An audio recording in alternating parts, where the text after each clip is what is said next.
जब भी हम घर में स्विच ऑन करते हैं और बल्ब जल उठता है तो हमें लगता है कि बिजली बस तारों से आ गई। लेकिन सच्चाई ये है कि आपके घर तक पहुंचने से पहले बिजली एक बेहद जटिल और सुरक्षित सिस्टम से होकर गुजरती है, और इस पूरे सिस्टम का सबसे अहम दिमाग होता है इलेक्ट्रिकल सबस्टेशन।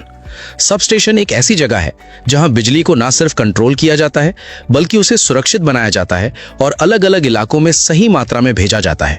पावर प्लांट से निकलने वाली बिजली आमतौर पर 220 किलोवोल्ट या 400 किलोवोल्ट जैसी बहुत हाई वोल्टेज पर होती है, ताकि लंबी दूरी तय करते समय ऊर्जा का नुकसान कम हो। लेकिन इतनी हाई वोल्टेज को सीधे इस्तेमाल नहीं किया जा सकता, इसलिए जैसे ही ये बिजली सबस्टेशन में एंट्री करती है, सबसे पहले इसे सेफ्टी सिस्टम से गुजारा जाता है। यहां सबसे पहले आता है आइसोलेटर, जो देखने में एक बड़े नाइफ स्विच जैसा होता है, और इसका काम होता है लाइन को फिजिकली अलग करना, खासकर तब जब मेंटेनेंस या मरम्मत करनी हो।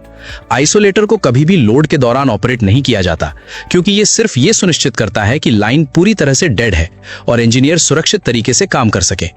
इसके बाद लाइन पहुंचती है सर्किट ब्रेकर तक, जिसे सबस्टेशन का सबसे बड़ा रक्षक माना जाता है, क्योंकि जैसे ही कहीं शॉर्ट सर्किट, ओवरलोड या कोई तकनीकी गड़बड़ी होती है, सर्किट ब्रेकर मिली सेकेंड्स में बिजली की सप्लाई को काट देता है और बड़े नुकसान से पूरे सिस्टम को बचा लेता है।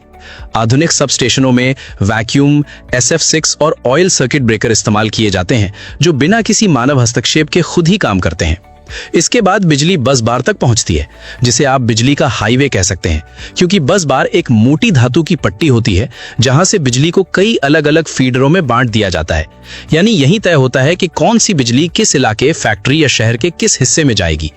बस बार सिस्टम इतना डिजाइन किया जाता है कि अगर किसी एक लाइन में दिक्कत आए तो पूरा नेटवर्क प्रभावित ना हो। अब यहां से बिजली जाती है सबस्टेशन के सबसे बड़े और भारी उपकरण की ओर, जिसे हम ट्रांसफार्मर कहते हैं। ट्रांसफार्मर का काम होता है हाई वोल्टेज बिजली को धीरे धीरे कम वोल्टेज में बदलना, जैसे 220 किलोवोल्ट को 33 किलोवोल्ट या 11 किलोवोल्ट में, और ये पूरा काम बिना किसी मूविंग पार्ट के सिर्फ मैग्नेटिक फील्ड की मदद से होता है। ट्रांसफार्मर के अंदर भरा हुआ ऑयल सिर्फ ठंडा रखने के लिए नहीं होता, बल्कि इंसुलेशन और सुरक्षा के लिए भी जरूरी होता है, ताकि सिस्टम लंबे समय तक सुरक्षित तरीके से चलता रहे।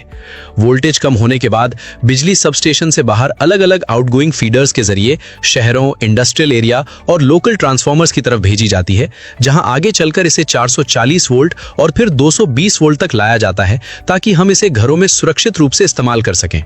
आधुनिक सबस्टेशनों में एक कंट्रोल रूम भी होता है, जहां कंप्यूटर, सेंसर्स और SCADA सिस्टम के जरिए हर लाइन, हर ट्रांसफार्मर और हर फीडर की निगरानी की जाती है, जिससे किसी भी छोटी गड़बड़ी को समय रहते पहचान लिया जाता है और बड़े पावर फेलियर से बचाव हो सके। इस तरह सबस्टेशन सिर्फ एक जगह नहीं, बल्कि एक पूरा इंटेलिजेंट सिस्टम होता है, जो दिन रात चुपचाप काम करता रहता है, ताकि हमें बिना सोचे समझे बिजली मिलती रहे। और अगली बार जब आपके घर की लाइट जले या अचानक चली जाए, तो ये याद रखना कि उसके पीछे एक पूरा सबस्टेशन नेटवर्क अपने नियमों और सुरक्षा के साथ काम कर रहा होता है।